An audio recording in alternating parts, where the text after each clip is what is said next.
Hello दोस्तों, तो आज हम बात करने वाले हैं राजस्थान इतिहास। आज का हमारा टॉपिक रहेगा राजस्थान इतिहास के स्रोत। इससे पिछली वीडियो पार्ट फर्स्ट में हमने राजस्थान इतिहास के स्रोत के इंपॉर्टेंट क्वेश्चन आंसर्स के बारे में जानकारी प्राप्त की थी, जो कि आपके एग्जाम की दृष्टि से बहुत ही महत्वपूर्ण है। तो आज का हमारा फर्स्ट क्वेश्चन है, कीर्ति स्तंभ प्रशस्ति के लेखक कौन है? मंडन, विद्याधर, महेश, रणछोड़ भट्ट। जो मंडन थे कुंभलगढ़ दुर्ग के वास्तुकार थे, विद्याधर थे जो जयपुर नगर के वास्तुकार थे, महेश भट्ट थे जो कीर्ति स्तंभ प्रशस्ति के वास्तुकार थे, रणछोड़ भट्ट जो तेलंग थे वो राज प्रशस्ति के वास्तुकार थे। तो इसमें आपका आंसर रहेगा ऑप्शन नंबर सी, महेश। कीर्ति स्तंभ प्रशस्ति के लेखक कौन थे? महेश। क्वेश्चन नंबर सेकंड, अधोलिखित अभिलेख का सही कालक्रम चुनिए आरोही क्रम में। जो बिजोलिया अभिलेख है, नेमिनाथ अभिलेख है, कौशुंडी अभिलेख है, बुचकला अभिलेख है, इनमें से हमें आरोही क्रम बताना है, जो सबसे पहले था फिर उसके बाद में फिर उसके बाद में। तो जो बिजोलिया अभिलेख था ये कब का था? ये भीलवाड़ा का अभिलेख है। बिजोलिया अभिलेख कहाँ मिला था? भीलवाड़ा में, 1170 ईस्वी का है। जो नेमिनाथ अभिलेख है 1230 ईस्वी का है। जो कौशुंडी अभिलेख है 2री शताब्दी ईसा पूर्व का है। और जो बुचकला अभिलेख है 815 ईस्वी का है। तो इसमें आपका आंसर होगा option number B. Next question है क्वेश्चन नंबर थर्ड, वह कौन सा शिलालेख है जिससे पता चलता है कि विग्रहराज चतुर्थ ने दिल्ली को अपने अधीन किया था? बडली का शिलालेख, बिजोलिया शिलालेख, नान शिलालेख, थानवाला शिलालेख। बिजोलिया शिलालेख। जो बिजोलिया शिलालेख है इसमें हमें जालोर का प्राचीन नाम जवालीपुर मिलता है, दिल्ली का प्राचीन नाम दिल्ली का मिलता है, और ये 1170 ईस्वी का था। तो इसमें जो बिजोलिया शिलालेख है, इसमें जो पहला शासक था उसके बारे में बताया गया। दिल्ली को जीतने वाला पहला पहला शासक कौन था? मदन पाल था। ठीक है, तो इसका आंसर क्या होगा? विग्रहराज चतुर्थ के बारे में दिल्ली को अधीन करने की जानकारी बताने वाला शिलालेख कौन सा है? तो इसका आंसर होगा बी, बिजोलिया शिलालेख है। Next question, question number fourth, Rajasthan में अशोक का अभिलेख कहाँ से प्राप्त हुआ है था? जो अशोक का अभिलेख था राजस्थान में जो है वो कहाँ से प्राप्त हुआ है राजस्थान के अंदर? तो इसका आंसर होगा ऑप्शन नंबर सी। बहुत ही ईजी क्वेश्चन है। इसका आंसर होगा ऑप्शन नंबर सी, बैराट से, जयपुर में। तो हम बैराट के बारे में कुछ जानकारी प्राप्त करते हैं। बैराट कहाँ है? जयपुर में। बैराट सभ्यता को किसने खोजा था? राय बहादुर दयाराम साहनी ने। अशोक के बैराट के शिलालेख कितने थे? दो थे। जो अशोक थे उनके बैराट के शिलालेख कितने प्राप्त हुए? दो शिलालेख प्राप्त हुए हैं। पहला शिलालेख कब प्राप्त हुआ है? 1837 में कैप्टन बर्ट को बिजक पहाड़ी से। और जो दूसरा शिलालेख है कब प्राप्त हुआ है? 1871 से 72 में एल कलाइल को भीम जी की डूंगरी से। कलकत्ता में ही ये दोनों शिलालेख वर्तमान में स्थित हैं। कहाँ पे रखे हुए हैं? कलकत्ता के अंदर। पहला कब प्राप्त हुआ था? 1837 में। दूसरा कब? 1871-72 में। किसे प्राप्त हुआ था? पहला कैप्टन बर्ट को, दूसरा किसे प्राप्त हुआ था? एल एल कैलाइल को। अपना नेक्स्ट क्वेश्चन है क्वेश्चन नंबर 5, निम्नलिखित प्रशस्तियों को उनके समय अनुसार सम्मिलित कीजिए। एक साइड प्रशस्ति दे रखी है, दूसरे साइड उनका समय दे रखा है। जैसे कि रणकपुर प्रशस्ति कब की थी? ये थी 1439 की।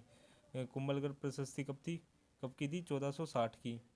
और जो रणकपुर प्रशस्ति थी इसके जो रचयिता थे देवपाग थे। कुंभलगढ़ प्रशस्ति के जो रचयिता थे महेश थे। राज प्रशस्ति के रचयिता कौन थे? रणछोड़ भट्ट थे। और बीकानेर प्रशस्ति के रचयिता कौन थे? जेता थे। और राज प्रशस्ति कब की थी? 1676 की। जो राज प्रशस्ति है वो कब की थी? 1676 की। और रणकपुर प्रशस्ति कब की थी? 1439 की। कुंभलगढ़ प्रशस्ति कब की थी? 1460 की। बीकानेर प्रशस्ति कब की थी? 1594 की। तो इसमें आपका आंसर होगा option number A. Next question है क्वेश्चन नंबर 6, पशुपात संप्रदाय से संबंधित गुरु विश्व रूप का उल्लेख मिलता है। जो गुरु विश्व रूप है उनका उल्लेख जो पशुपात संप्रदाय से थे उनका उल्लेख मिलता है कौन से शिलालेख, कौन से प्रशस्ति में मिलता है? जो ऑप्शन दे रखे हैं इनमें से बताना अपने को। तो जो हर्ष पर्वत लेख है उसमें इनका उल्लेख मिलता है। जो ऑप्शन नंबर फर्स्ट होगा 973 ईस्वी का, ये आपका आंसर होगा ऑप्शन नंबर फर्स्ट। एकमात्र मेला एकलिंग मंदिर, जो पशुपात संप्रदाय का एकमात्र मेला भरता है वो कहाँ पे भरता है? एकलिंग मंदिर में। जो पशुपात संप्रदाय इसको दूसरे नाम से क्या जाना जाता है? लकुलित संप्रदाय, कैलाशपुरी उदयपुर में। ठीक है, अपना नेक्स्ट क्वेश्चन है क्वेश्चन नंबर 7,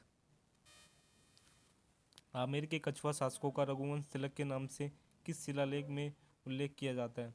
जो आमेर के शासक हैं उन्हें रघुवंश तिलक के नाम से, कौन सा शिलालेख है जिसमें रघुवंश तिलक के नाम से जाना जाता है? तो इसमें ऑप्शन दे रखे हैं आमेर का लेख, संगी शिलालेख, विजोलिया शिलालेख, चिरवा का शिलालेख। तो इसका आंसर होगा आमेर का लेख। कब का है? 1612 ईस्वी का है। तो इसमें आपका आंसर होगा ऑप्शन नंबर फर्स्ट, 1612 ईस्वी का आमेर का लेख। आपका नेक्स्ट क्वेश्चन है क्वेश्चन नंबर 8। किस शिलालेख में बप्पा रावल से नरवर्मा तक के गुहिल वंशों मेवाड़ शासकों की उपलब्धियों का वर्णन मिलता है?